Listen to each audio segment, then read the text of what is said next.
Alors, testez un peu ça avec cette flèche blanche plus. Que se passe-t-il si vous mettez la grande forme au-dessus d'une des autres du groupe? Ben, à un certain moment, elle arrive à complètement masquer l'autre forme. D'accord? Voilà. Cliquez à côté. Comment vous faites pour avoir accès à la petite forme qui est cachée derrière la grande? Oui, bien sûr, on pourrait... Ne le faites pas, je vous montre juste. On pourrait travailler sur la forme et aller dire que pour son fond, au lieu d'être du blanc, c'est aucun fond. Et à ce moment-là, l'autre forme apparaît derrière. Mais c'est foireux comme technique. Je vais remettre du blanc. Donc, la technique, c'est de passer temporairement en mode de construction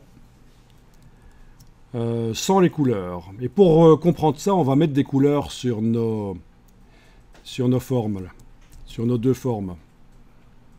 Vous allez dans le menu Fenêtre, chercher une des palettes les plus importantes de Illustrator, c'est le nuancier.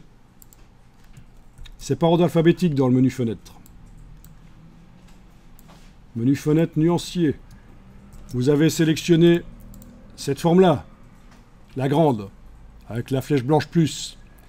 Dans la palette des outils, c'est bien le fond qu'on va modifier. Parce que vous voyez, si on clique sur la case de contour, c'est pour modifier la couleur du contour si elle vient devant la case de fond. Mais ici, c'est la case de fond qui doit être devant la case contour. Et on va appliquer une couleur, tout simplement. Voilà. Je clique à côté pour vous montrer qu'on peut aussi, sans sélectionner un objet, juste déplacer une couleur du nuancier. Vous voyez, j'ai pas d'objet sélectionné, j'ai cliqué à côté. Déplacer une couleur du nuancier sur l'objet et voilà.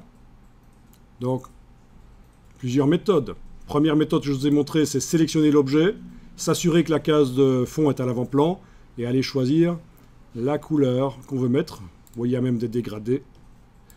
Il y en a bien sûr beaucoup plus que ça, des dégradés, et on peut aussi en créer soi-même. Ça, c'est pas un dégradé. On a l'impression que c'est un dégradé parce qu'on a vu des dégradés avant dans la forme, donc le temps que votre rétine s'adapte, mais c'est une forme. Voilà. Donc, c'est une couleur pleine. Donc voilà, c'est la méthode. C'est une des méthodes. Sinon, sans avoir l'objet sélectionné, si on déplace sur l'objet, ça marche aussi. Bien. On va enregistrer le document parce qu'il ne faudrait pas perdre ça.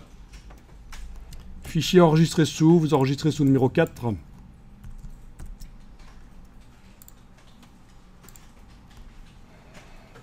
Et donc, on est en train de dire, mais comment faire pour avoir accès à la forme qui est là derrière?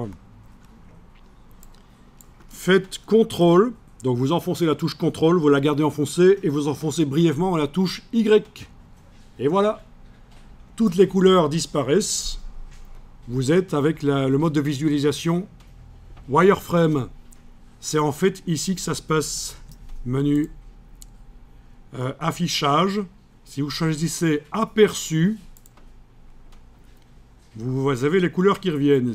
Affichage, si vous choisissez tracé, vous voyez le raccourci, c'est celui qu'on a utilisé, CTRL Y, commande Y sur le Mac.